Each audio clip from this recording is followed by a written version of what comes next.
Si Pagong at si Matching. Matalik na magkaibigan si Pagong at si Matching. Si Pagong ay isang pasensyoso at mabait na kaibigan. Si Matching naman ay isang tuso at palabiro. Isang araw, nagbibilad sa araw si Pagong, nang biglang may natanaw siyang lumulutang sa ilog. Aba! Puno ng saging!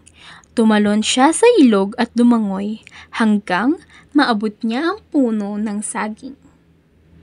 Sinubukan niya itong hilahin patungo sa pampang.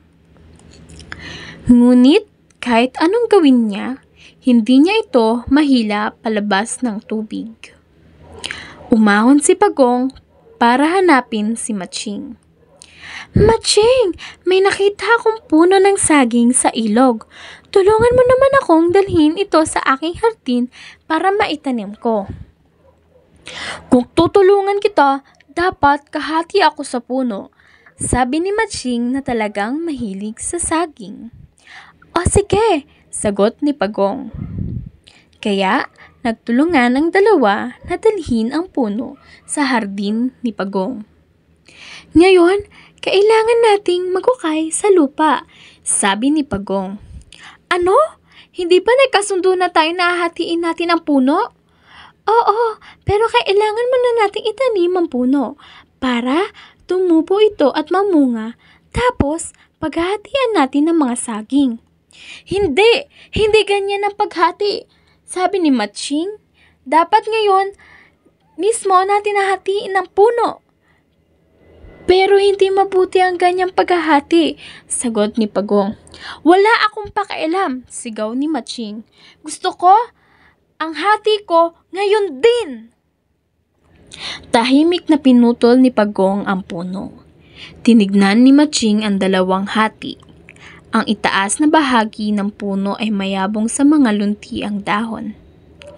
Iyon ang piniling kalahati ni Matching. Itong itaas na parte ang akin. Dali-daling dinala iyon ni Matching sa kanyang sariling hardin para itanim. Tinignan ni Pagong ang bahagi ng puno na natira sa kanya. Naghukay siya sa lupa at itinanim niya ito. Kumuha siya ng tubig sa ilog at tinligan niya ang lupa kung saan nakatanim ang puno. Sa ilalim ng mainit na araw, ang walang ugat na puno ni Matching ay nalanta at namatay.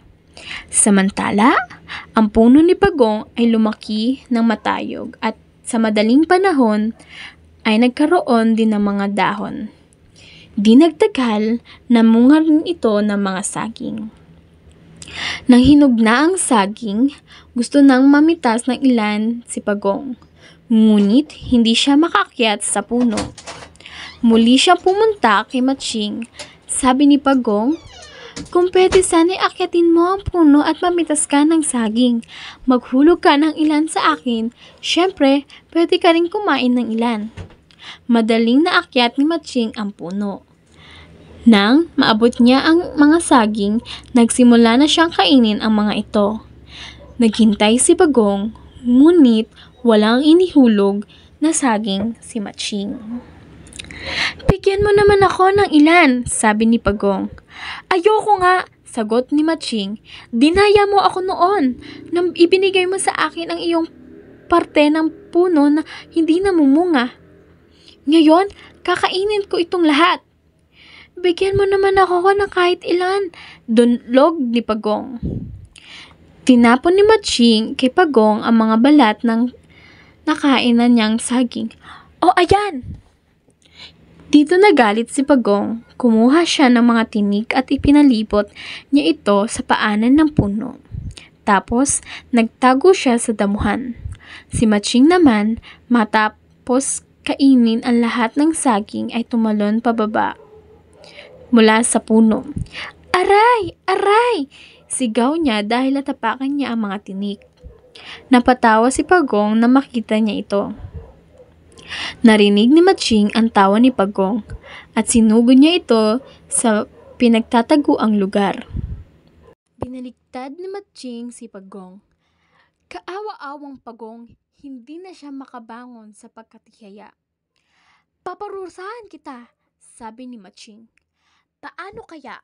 Itapon kaya kita sa isang malalim na hukay o itali kaya kita sa isang puno o dalhin kaya kita sa tuktok ng isang bundok at iwan ka doon? Mabilis na nag-isip si Pagong.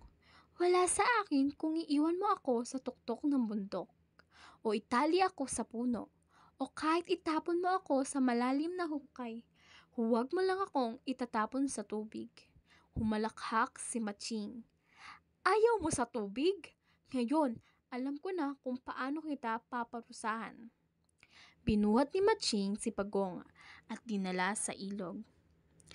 Itinapon niya ito sa gitna ng ilog kung saan malalim ang tubig. Lumubog si Pagong. Napasayaw si Matching sa tuwa. Sigurado siyang hindi na niya makikita si Pagong kahit kailanman.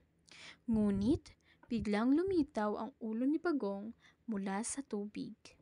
Salamat kaibigang Matching, sabi ni Pagong. Nakalimutan mo bang marunong akong lumangoy? Ganoon ba katanga si Matching?